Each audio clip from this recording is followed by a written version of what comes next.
Joining me today for the interview is Alexa Schmid. Alexa is the middle school principal at the International School of Kenya in Nairobi. Now, I actually met Alexa at the American Embassy School in New Delhi, India, where she was the assistant principal in the middle school. And Alexa made a great first impression on me, that's for sure, because during my early visits to the school, I noticed how actively involved Alexa was in so many of the assessment coaching meetings that I was conducting. No matter what middle school team I was meeting with, Alexa was there, she was taking notes. And that told me two things right away. One, Alexa is a lifelong learner. Now, I know that expression is often used as a cliche, but with Alexa, it's very true. And two, she's a leader. She's a leader by example, and she is an instructional leader and cares very deeply about teaching and learning. Alexa recently completed her doctoral dissertation in justice, equity, and cultural competence. And so that's primarily why Alexa is here. But it's also a chance for me to get caught up with a friend. I've been to Nairobi 2 times, and each time there was always pizza night at the Schmid household, which was always great. And now, Alexa, that's happened twice, it is locked into the calendar upon any future returns to Nairobi. So, Alexa, I want to welcome you to the Tom Schimmer podcast. Thanks, Tom. Thanks for having me. And I definitely look forward to our next pizza in Nairobi together. That's right. It's always a good chance to get caught up with you and Stuart and the girls. And I look forward to it now. Our last pizza party was February of 2020. And of course, as we were just chatting before hitting record, we had no idea what was in front of us. I mean, we knew COVID was out there, but we had no idea how serious things were about to get for the rest of 2020. So just an interesting year it has been. And I want to pick up on that as we start and start with COVID. I'm hoping you can maybe give us some perspective on COVID and walk us through what the last year has looked like, not just at ISK, but in Kenya in general. Kind of what has this last year looked like for the school, and what has been and was and now is the situation with COVID in Kenya? Yeah, so shortly after you came here last February, it was only a couple weeks later, and we did start to realize we needed to have our plans in place. And luckily, we're a school that has really good plans in place for, different kinds of emergency situations.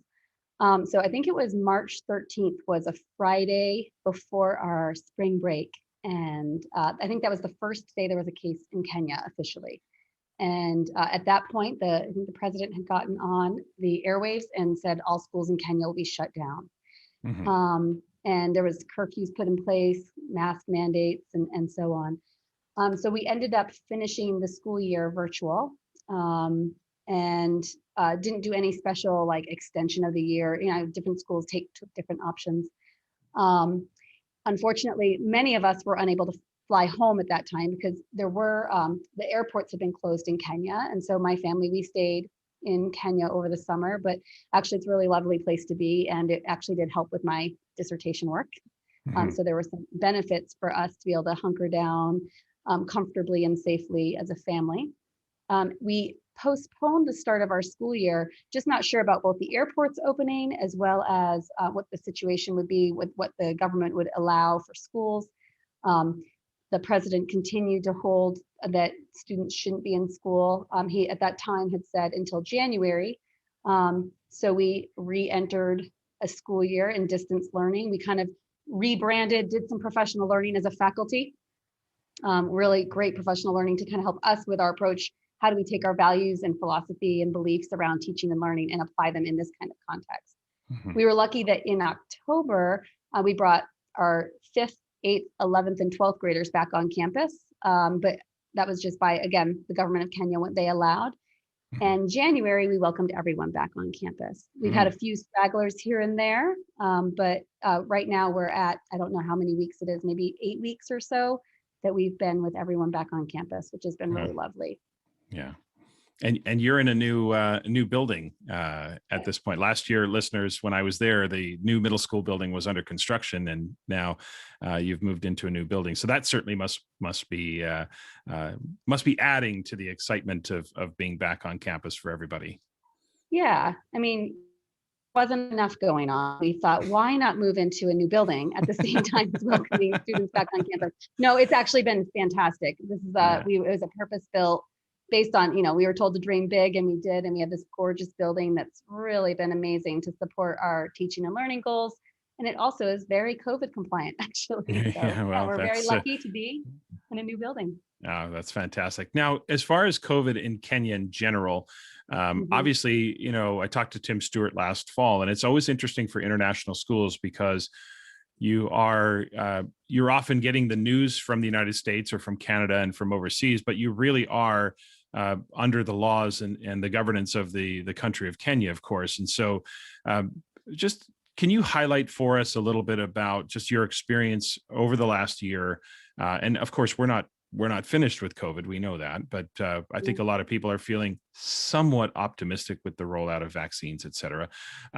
But walk us through a little bit about just how that's been for you in terms of the interface with the government, and not to comment on the government and how they've handled it, but just give us a sense of maybe some of the things that they did that you thought were very effective, or things that you think were very efficient in how they handled this situation. Yeah. So one of the things that was really helpful and powerful was that early days, the president immediately put in a curfew. It was a pretty strict curfew. I can't remember all the iterations of where, now it's Sure. a little bit later, but it was earlier. I think it might have even been like 6 or 7 p.m. Right. Curfew, and until about 6 in the morning or something like that. So there was a curfew. Restaurants and bars were closed. There was, masking was required, physical distancing required. All churches and places of worship were closed, which was a really big deal, especially with funerals, weddings, and just Sunday worship for being a Christian country. Right. But so, like anywhere in the world, there's always been, commentary about under-reporting, or just not testing to the capacity of what might be recommended.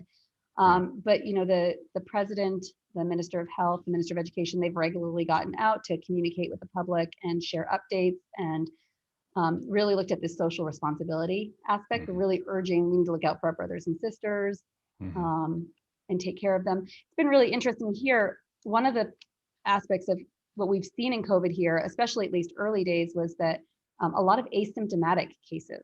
And so it made it almost scarier in some ways, because you don't know how am I going to respond? Am I going to be, or am I a carrier? Am I possibly getting someone else sick? But as a family, I'll say, and as a school, we've been really lucky to create very safe environments. I mean, we feel like we can operate very safely in Nairobi. There's definitely a lot of pockets, just like everywhere, where some of those things you get further afield might be the masking might not be as strong. Right. But yeah, I think right now it's also been summer recently. So where the rest of the world has maybe been locking down in the Northern Hemisphere, it's been pretty good here. I think of late, and again, I'm not always as up to date on the most recent statistics, but I think that there is starting to have a little bit of a climb again. The very good news is that I think it was yesterday that vaccines arrived in Kenya. So that was a really, we'll see how the rollout happens, but yeah, we're much behind. I think some of the embassies might have access to vaccines, but not us here. Well, hopefully you are just barely in the Southern Hemisphere. I kind of feel like it's always summer. I was there last, whenever I've been there, it always feels like summer when you're there. But yes, exactly. You're hopefully fingers crossed that things going forward, like for all of us around the world, that we can see. I think there's a little light at the end of the tunnel, but it may be still a distance away, but at least we can hopefully see the light. Okay, so you recently completed your doctoral studies in, as I mentioned in the intro, in justice, equity, and cultural competence in international education.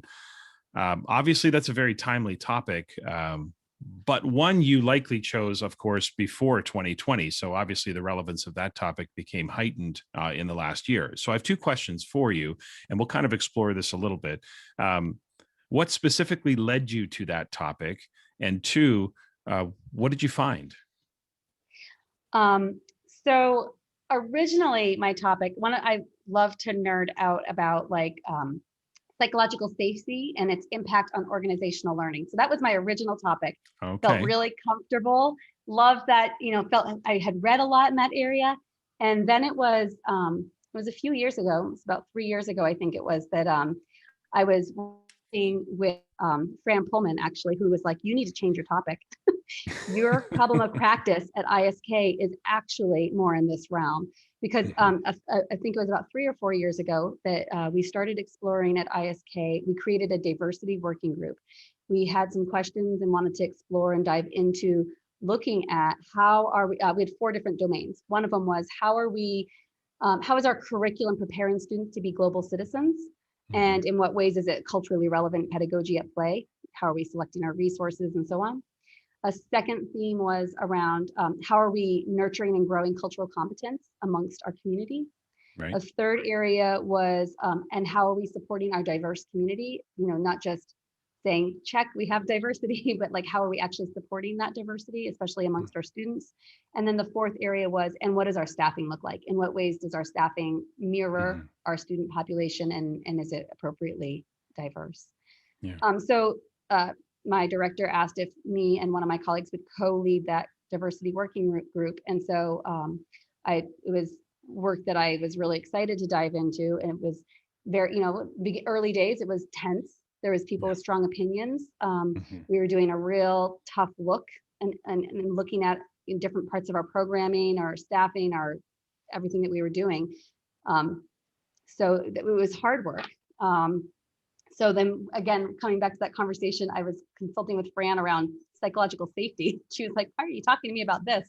You need to be talking about diversity, equity, and inclusion work. And so I did change topics. I'm really glad I did. It was a risk. If you ever, it's very humbling to go back and get your doctorate and feel like a complete novice about how to research and write academically.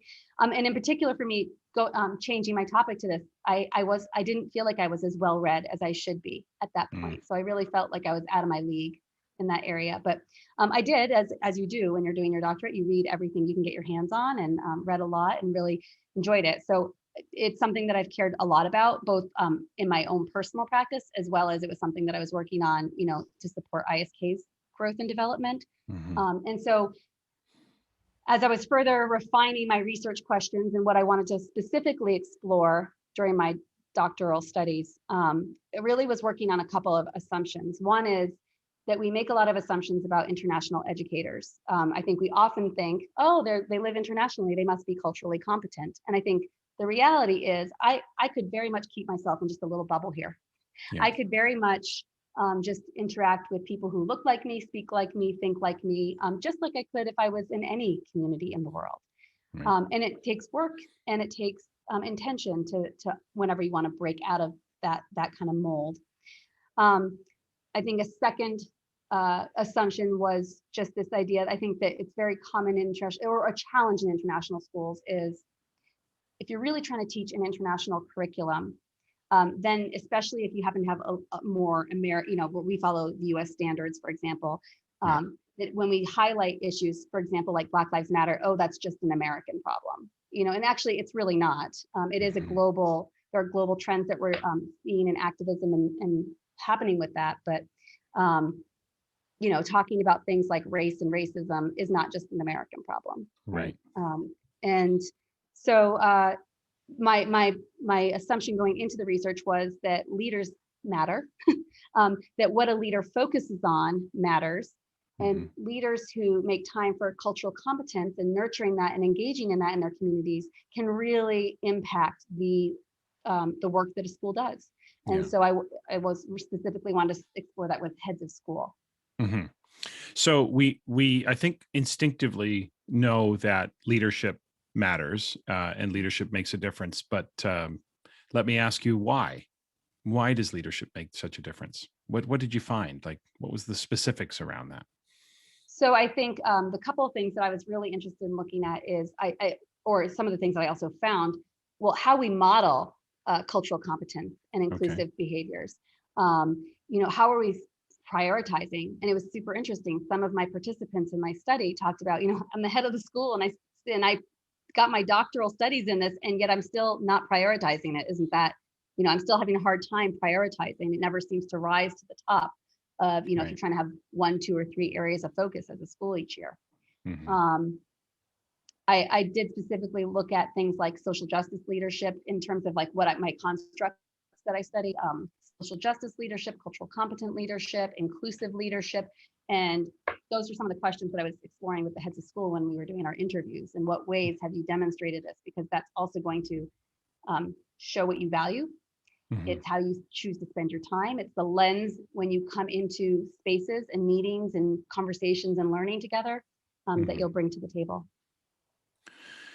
It is interesting when you talk about living in a bubble, and for listeners who aren't familiar with international schools, often, not always, but often international schools have designated areas or compounds where teachers live, and so you really can live in the teacher bubble. You really can, go to work every day, and maybe choose to not spend a lot of time intermingling with the culture within which you're actually living.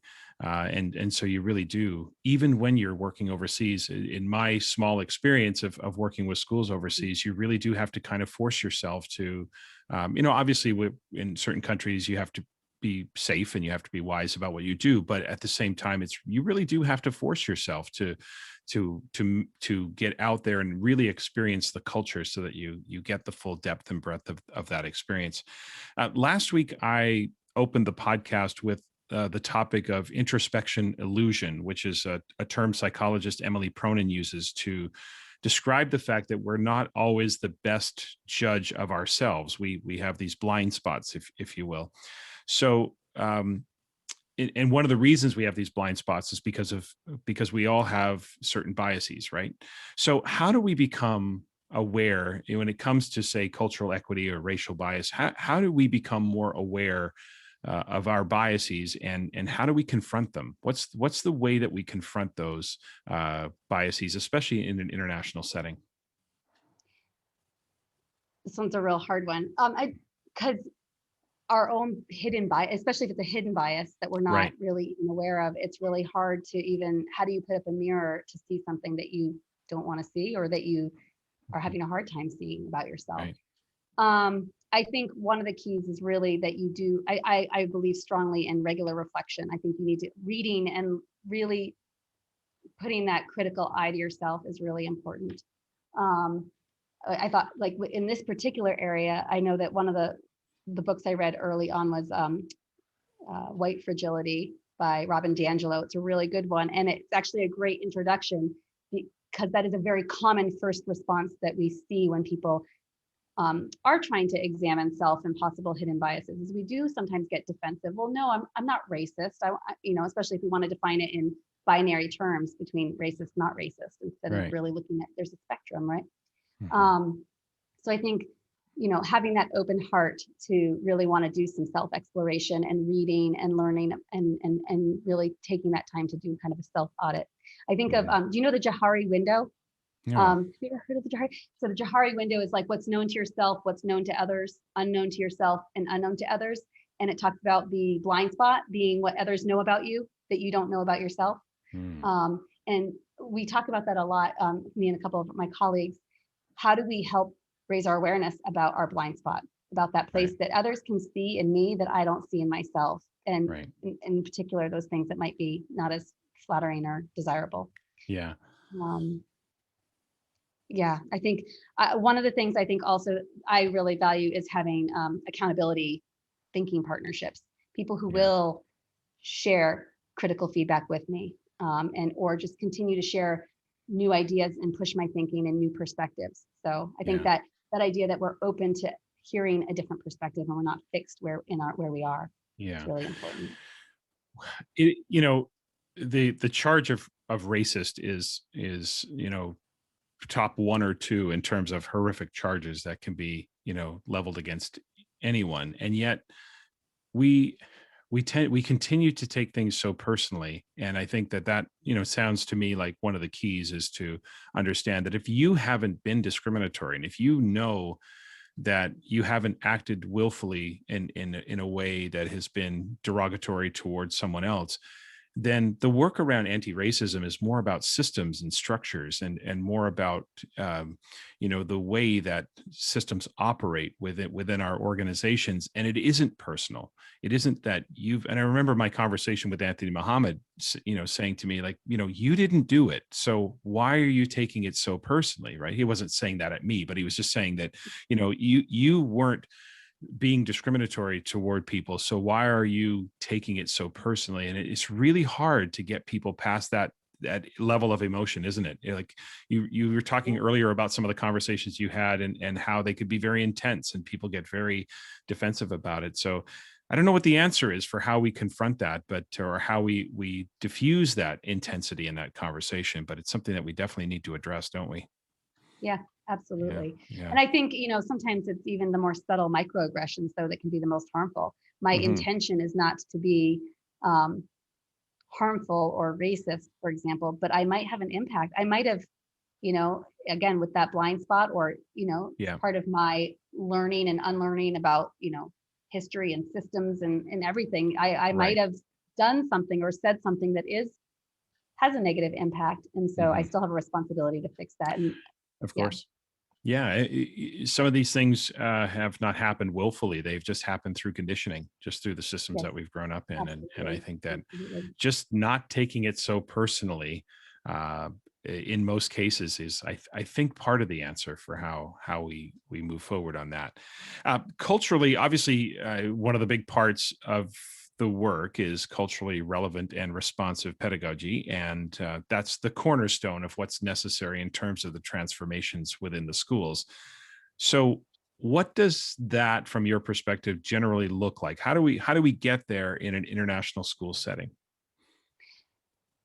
So I actually just recently held a workshop on this because I was, this is one of the $1 million questions. When you have a really diverse classroom, how do Hmm. you do this in an international school setting? How do you help to implement culturally relevant pedagogy? Um, I think first it comes with a teacher really embracing, or a school system really embracing and valuing diversity in a pluralistic society, and that's Hmm. something that we think is a really adds richness to us. Um, and I guess together with that, then how do we empower students? So Hmm. empowering students is one of the first priorities. Making connections to our students' diverse cultural backgrounds. It doesn't mean that we can be experts on every student, that the cultural backgrounds of every student in our classroom. But what it can help us with is, if we understand the cultural values of a particular, different nationalities or cultures that are represented in our classroom, we can then also understand what's coming out and what in the behaviors, or the learning actions that we're seeing from our students. So I can then be responsive to that. Culturally responsive pedagogy looks like, that we're trying to build cultural competence, so that not only are you understanding yourself, but you're also understanding that of your classmates, and we're curious about it, and we want to learn more, and we want to have an accepting and open heart around that. It also means that we're promoting students to engage in like look at power dynamics, promoting social justice, Hmm. um, looking at marginalized groups. How do we help support when we see discrimination at play? I think it's a big part of culturally relevant pedagogy is around nurturing and developing personal relationships with students, and really helping our students to feel seen and valued for who they are. Hmm. Um, and also helping to share multiple perspectives. So as we're considering our resources, do we have biased resources? Do we have representation in our resources? Whose perspective is being told? And so those are things that we can do.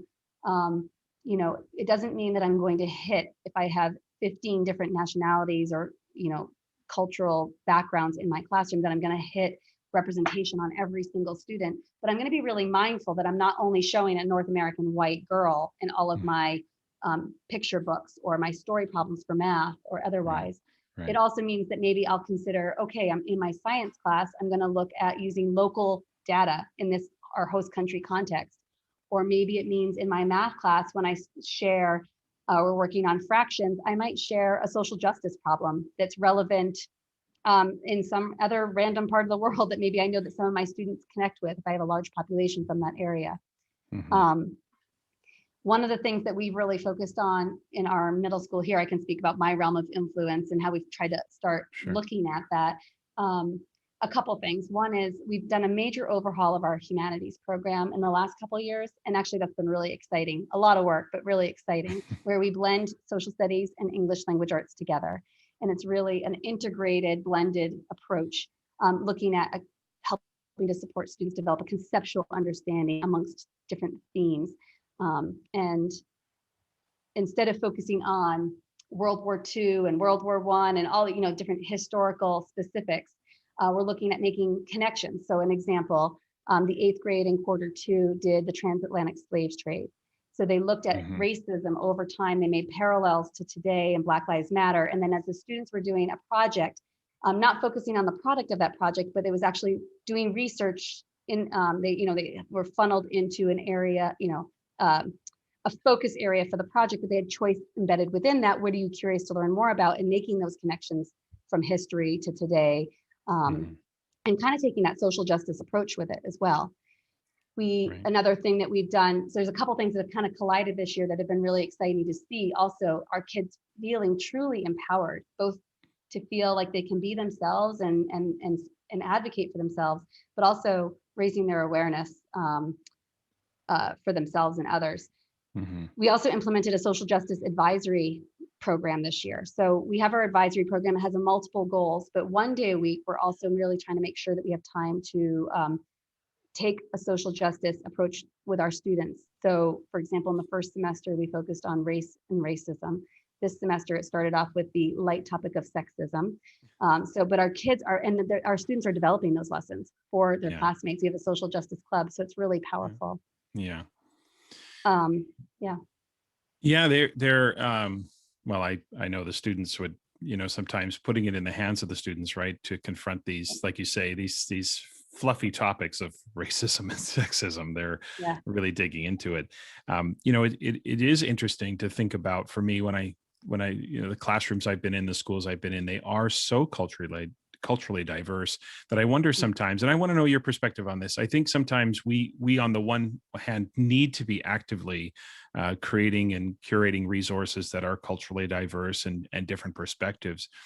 But as you say, we can't know and be an expert on the background of every student. So is there also a place for that opportunity for students to make meaning and recognize that this may be, culturally different? Not that it, again, we do what we can to create cultural diversity within resources and experiences and all of that. But is there the opportunity for us to say, okay, let's help us understand from your perspective how you see this particular issue, and allow students to make meaning through their own cultural lens, which obviously builds the cultural capacity within the classroom, helps the teacher understand different cultures as well. So it sort of, rather than only coming from teacher to students and saying, I'm creating a culturally diverse learning environment, which we will do, could it come in the other direction too, where the students are helping us? And have you seen some examples of that? That's just an idea I want to throw to you and see what your thoughts are on that. Absolutely. Well, I think that's also just a huge educational philosophical thing, right? A teacher-centered classroom where the teacher is the imparter of knowledge versus a student-centered classroom where the teacher is facilitating meaningful conversations. We want our kids to be making connections. So as we're exploring, whatever the topic might be, the transatlantic slave trade, which is kind of really distant in a lot of 13-year-old minds, but they can certainly make connections to today and what they're seeing, whether it's in their home country or in the last place that they lived or whatever around, like, for example, racism, Black Lives Matter. But the more that you give students voice, and I think as the teachers act as the facilitator in creating opportunities for rich conversation where we are working on our listening skills and our empathy skills, and also we're working on our perspective taking, I think that can be really powerful. That level of awareness to me seems to already create a different kind of context, creating that collective awareness. Because it is, like you say, it'd be almost impossible to curate resources that would account for every culture that's represented in the school. And so speaking of that, I want to you mentioned this earlier, and I want to come back to this issue around faculty, because international schools, as you know, better than I know, present this obvious dichotomy. Okay, so the student populations are incredibly diverse. I mean, I think about many of the schools I've worked with have somewhere between 60 and 100 different cultures represented in the school. Sometimes just one student, sometimes a handful, and sometimes a large student population. But we're talking 60. When you go to Cultural Day at the school, you see the diversity that exists in the school. And yet the teaching staff Outside of any local hires, which many schools will hire locals as well, but outside of any local hires, the teaching staff, the teachers, the principals, the heads of school, not very diverse. Mhm. And so is that one of the biggest challenges that international schools face as far as staffing is concerned? And how do we authentically address that situation in schools? How do we start changing the diversity amongst the faculty? Yeah, so it's interesting because right before I was about a month or so before I was going to defend my dissertation, there were a couple articles that came out from teachers of color in the international world who kind of put some charges out there that said, there's more of us than you think. It's and really charged international schools around some of the practices that maybe weren't great practices. Hmm. In my research, that was something, it was interesting. That was one that some talked about as a success and some talked about as a big challenge. The ones who talked about it as a success of really trying to nurture and look at developing a diverse faculty had some really great strategies that they used. So a couple of them talked about the fact that at the beginning of the year, they do an audit of their faculty. Who do I have amongst my faculty? Looking at different kinds of dynamics and breakdowns, gender breakdowns, age, Hmm. nationality, ethnic and race issues or identifiers. And then also looking at teaching skills. Who do I have? Like what are the contributions that each person brings based on our school's values and vision and direction that we're going? And then where are the gaps? So if I have X, Y, and Z teachers leaving, what are the opportunities and what are the gaps that I have? What do I need? So doing almost this like creating a profile before even going out to do recruiting. So, okay, I have a pretty old team here in this grade level. I really could use some youth and some fresh young ideas. Or, looking at different asset qualifications that might really enrich and open up perspectives and create some diversity on the team. And then going into recruitment with that in mind. I know at ISK, we've looked at where are we looking and how do we make sure that every time we are recruiting, we have a number of diverse candidates so that we're not just narrowing and chasing a single candidate, and so that we're not just having our maybe hidden biases. Our natural instinct is in life, and even as educators or administrators, I think that we have to work really hard. I think we naturally are like magnetic to people that are like us, people that look like me, speak like me, or have experiences like me. Hmm. That's going to probably, we're going to be attracted to that. And so it does take work and intention to say, actually, I really want to open up to learn about someone who maybe isn't like me, comes from a different background, but maybe they could really add some richness Hmm. to this place. Yeah, I think you hit the nail on the head there. It's just again, we talked earlier about awareness and just taking a deeper dive into the diversity of your and look, we're not talking about tokenism here. We're talking about, Okay. that we can create culturally diverse faculties and not just avoid. There's no uh, the situation where you're recruiting less than just to make sure certain cultures are represented. You actually are enhancing the educational experience for the students Absolutely. because of that diversity. So Mhm. I just want people to be clear that we're not talking about just checklists, but I think it's really smart to take a deep dive and say, what is the representation here in our school, and do we represent even to some degree our student population? Because I'm sure the students see it.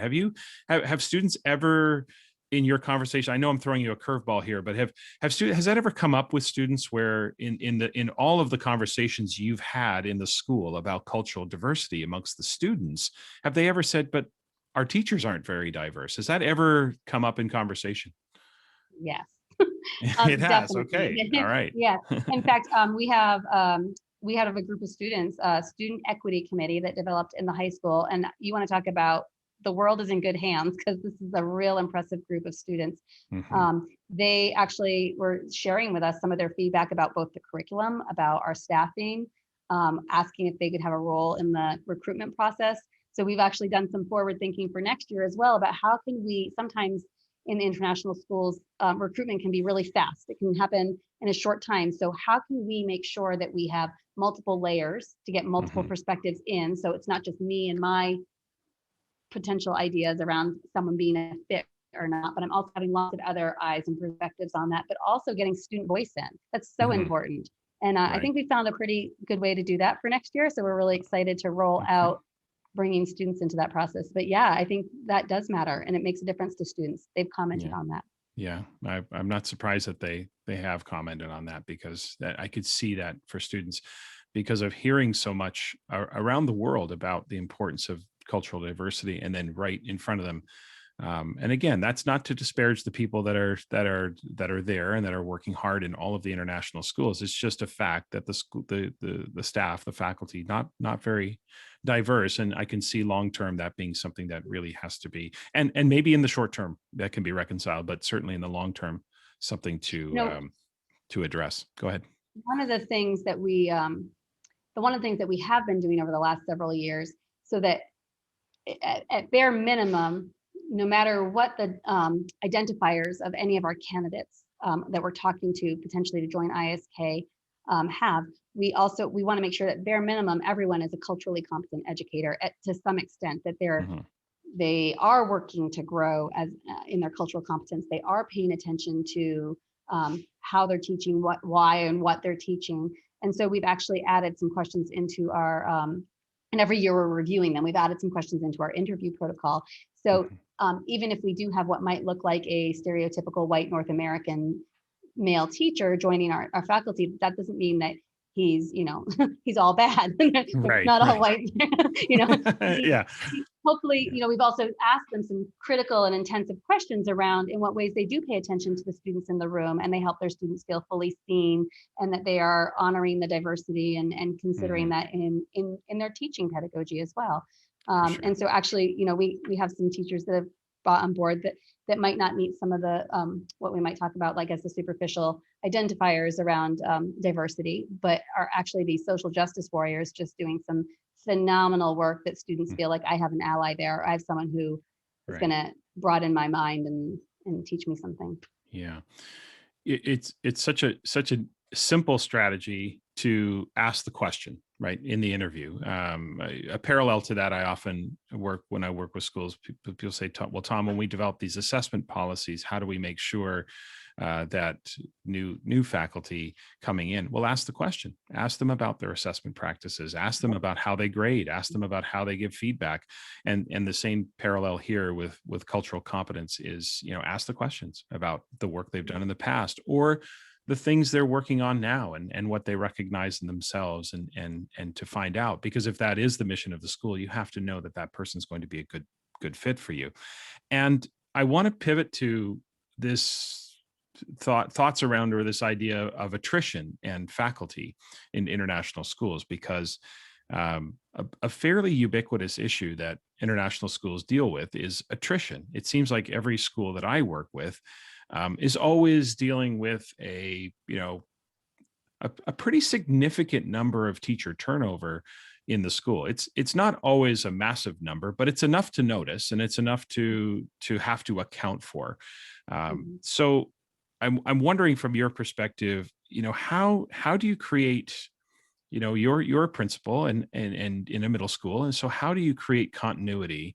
How do you create sort of seamlessness with which you're developing the approach to education in the middle school when schools see this turnover constantly? Like, what is the strategy? How should leaders go about creating that kind of continuity when they see, because this isn't just an international school issue. This is something that applies to a lot of schools in North America and around the world.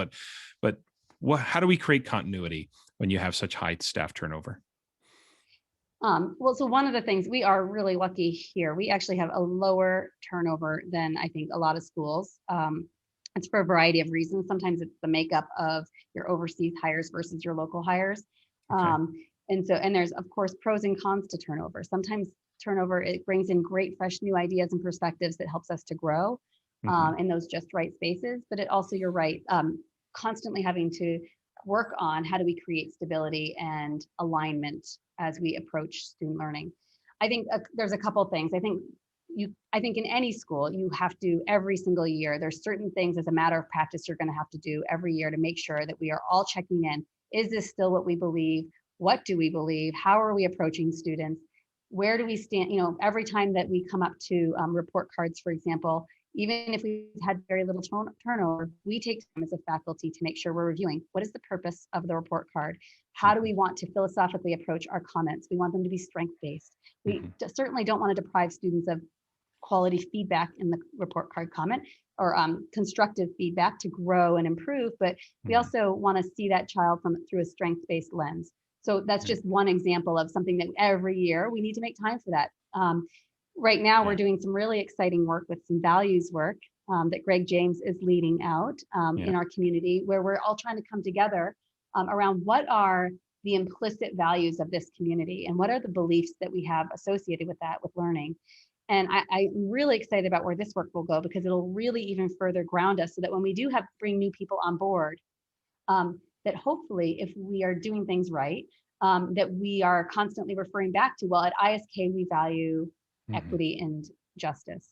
And so in what ways is this decision that we're doing, or these actions that we're taking, in conflict, or are they supporting that we really do value that? And we can go through any of the values that we might ultimately land on as a community. We do the same thing at the beginning of the year, every year in orientation. So I think one thing that I don't know what this looks like in American school. I've never worked as an adult in an American school, only international schools. But I know every year we take time onboarding our new teachers, and then we also have an orientation for all of our faculty, new and returning. And there are certain things that we do every year. We do review, what do we believe about how we work with children? What is our responsibility in that? And what's the ways that we talk to them around restorative practices rather than punitive, as an example. So I think that's just a really important piece when you're in a transient community. So important to have those values and fundamentals in place, because as we talked earlier, you can use that as a foundation in recruiting too, can't you? Because this is how you'll know what your school stands for, and therefore it's easier to find faculty that fit that mission, fit those values, fit the approach that you're taking with schools.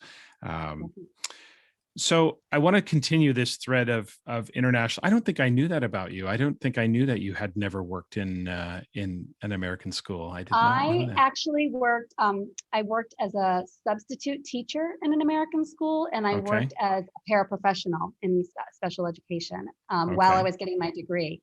My mom was a career educator in public schools in the United States, but I never had a teaching job in the U.S. And so, where was the first post? Where did you go to first? My first teaching post was Egypt.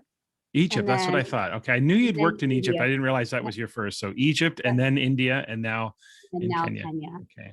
So that's been over the last 18 years. Yeah. Wow. I'm not surprised you, just listeners, just for your information, I'm not surprised that ISK doesn't have very high turnover. First of all, Kenya is an incredible country. It's just the 2 times I've been there, it's just blown me away in terms of just loved everything about it. And 2, ISK is an incredible campus. It's an absolutely gorgeous campus. I don't think I'd leave either if I had a chance to work there. Okay, so let's stay on this thread of international education as a professional choice. You have obviously, this has been the entirety of your teaching career, and obviously there's a lot to love about overseas work, and I've seen firsthand just the enormous opportunities that come in front of you as you work overseas. I've seen the social media posts about all the travel, the Facebook posts, and those posts are epic about places that people go and things they experience. But working overseas is not perfect, right? So for listeners out there who are intrigued by this prospect, some people listening might be thinking, this sounds really glamorous, teaching overseas. And obviously the country you go to and the school you go to is going to make the biggest difference in terms of what your experience is. But what are some of the not so positive aspects that people at least need to be aware of if or when they begin their international journey? It's not perfect. We know that. So what are some things they have to be prepared for? Well, so one of the things I do think people being realistic with themselves and their dispositions and their personal needs is really important before embarking on international living, because I think you have to have a high tolerance for frustration because again, there's a lot of different countries. I've happened to live in more developing countries as I've been working overseas and not as developed. And so, of course, that brings a whole different slew of challenges. maybe things going slower than we might be used to or hoping for, or just working differently. Countries that we've lived in have been former British colonies, so there's a lot of, for being an American, just even getting used to the British lingo and systems. Or here in Kenya, we drive on the opposite side of the road than the United States. So having that openness to, like, actually that's a fun adventure and not a frustrating or annoying thing. I think that would be one of the biggest things. Being really flexible and adaptable is really important. I think the other part is it is hard being far from home and family, especially when there's tough moments. So you can't always get home for those tough moments. In particular, I didn't travel home last summer. That was really hard to not see my family, because we count on that and embracing that every summer. And then, like I think I said earlier, like everywhere, I think just really ensuring that you could live in a bubble, and it's actually easier to live in a bubble than not. And so if someone's coming overseas hoping to really integrate, and again, I think that I have never lived in Europe, I've never lived in East Asia, so different experiences, of course, for different places. But the places that I've happened to live, I do live in a compound here, and I did in Delhi as well. And so it takes that extra effort on my part to make sure that then I am exploring and integrating and whatnot. Yeah, I think that's an important aspect. You see people, you're not just working overseas, you're raising your family overseas. And that has an impact on grandparents. It has an impact on your kids. And in many ways, a very positive impact on the kids that grow up overseas. But there's also that detachment from their own country, what they call third culture kids, right? Who are American citizens who've rarely spent much time in the United States or Canada or any country like that. So there are some definite tough parts that you see, and having to be, eyes wide open and be prepared for that. So let's finish on this one. Last question. What's the best part about working overseas? Well, so I feel like it's fairly obvious, but maybe it's not for everyone. So I love exploring new places and cultures. I mean, and also just constantly, it forces you into having a learner mindset around life and growing and expanding my worldview. There's not only one right way to live. As I've lived in these 3 very diverse countries, and even more before, I was in Peace Corps before that, really seeing that my little way of growing up in Plymouth, New Hampshire, isn't the only way. That was one kind of norm that I grew up with, but now I've seen all these other realities, which has been so powerful and amazing.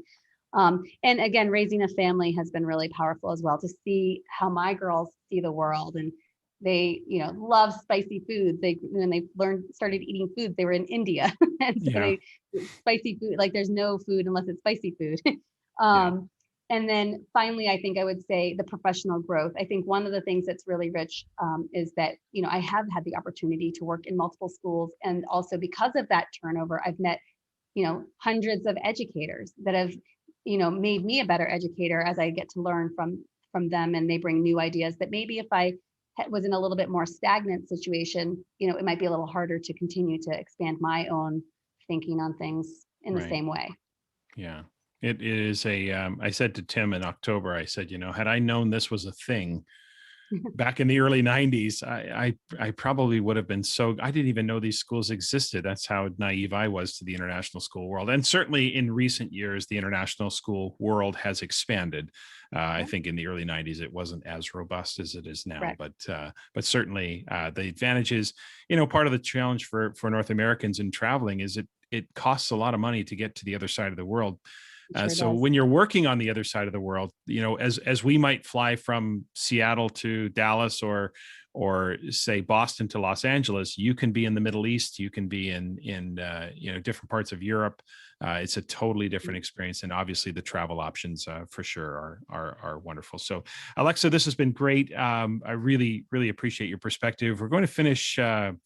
I can talk about this stuff for a long time for sure, and maybe we'll have you back to update us on some of the work that's been happening at the school. But we're going to finish up with the segment I always call 3 questions. I'm going to ask you three lighthearted questions, not to put you on the spot, but just, yeah, I'll put you on the spot a little bit, but just a chance for listeners to get to know Alexa a little bit on a more personal level. So we just kind of talked about this a little bit. So I'm going to begin with the first question, and it's picking up on a theme that we just were mentioning, which is being overseas, of course, has afforded you some incredible travel opportunities. So which city or country that you've been to turned out to be the biggest positive surprise? So you went there and you thought to yourself, I don't know how this is going to be, and you were just blown away. It was one of those things where it completely exceeded your expectations. I think I would probably say India. And I think it was because we lived in Delhi for 8 years. We moved there when our twin daughters were 2, and we moved when they were 10.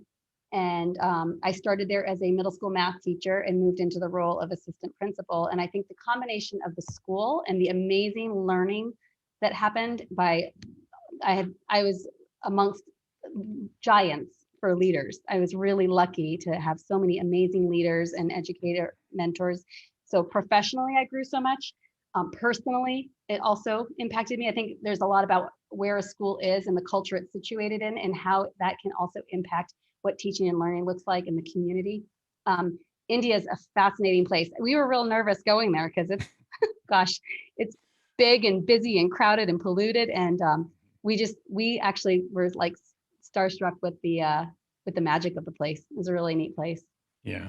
Yeah, I had a similar reaction to India, not knowing what to expect when first time I came there. And you're right, the pollution, the traffic, the intensity, Yeah. but still, there is a wonderment about India that is just, it is magical. It's a great place for sure. Mm-hmm. Okay, second question: what's the strangest thing you've ever eaten?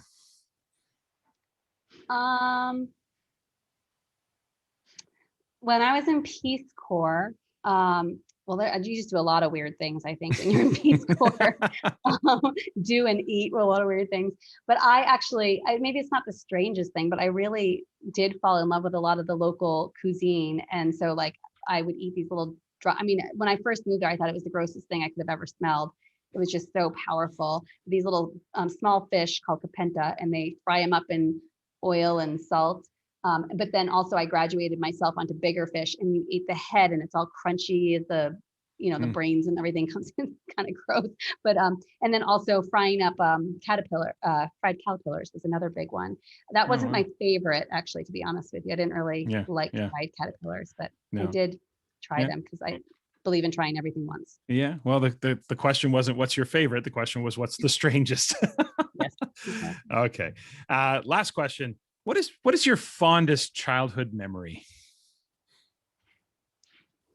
Oh gosh. I think, I was really lucky. I grew up in a small town, and we grew up in one of those very stereotypical small towns where you can walk to school, and you had the neighborhood kids that would run around. And so I think I would more talk about like that, not a specific memory, but just me and my sister and our neighbors down the street running back and forth, building forts, and just having a real nice community feel. My mom was a teacher, and she was friends with all these teachers. And it was just kind of a fun little idyllic, innocent childhood, I think, around like that kind of atmosphere was really nice. Yeah, there is nostalgia to that for sure. You don't have to lock your doors, and everybody knows everybody. And that can be a good thing or a bad thing when everybody knows everybody, because everybody knows your business. That's for sure. So one final question for you, Alexa, is a question I ask everyone I interview, and just a running theme through the podcast is success and happiness. So the question I'm asking you is the question I ask everyone, which is, if a random person stopped you on the street, a random person sort of came by and stopped you and asked you the question, what's your definition of success? How would you answer them? So I think that to define success, I would say it's when you are living wholeheartedly, when you are embracing life and all the bumps, and making connections and living with purpose. So I do place a strong value on our social responsibility to leave the world a little bit better or happier or more joyful than when we entered it.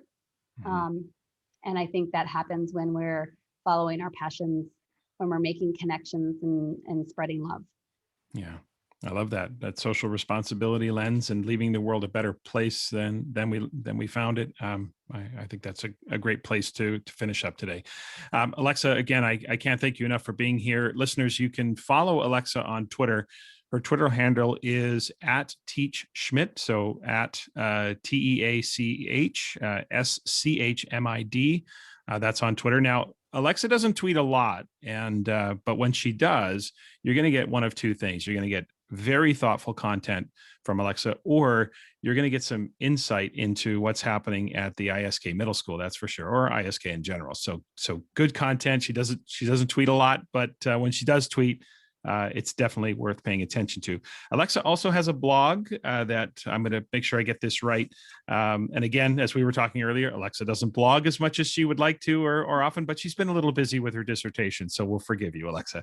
But Thank that you. blog spot is learningandleadingschmid.wordpress.com is the blog spot. So learningandleadingschmid.wordpress.com is that site. Alexa, it has been great to see you, great to talk with you, great to catch up. Thanks for joining me today. Thank you, Tom. I look forward to when you make it back to Nairobi. Me too.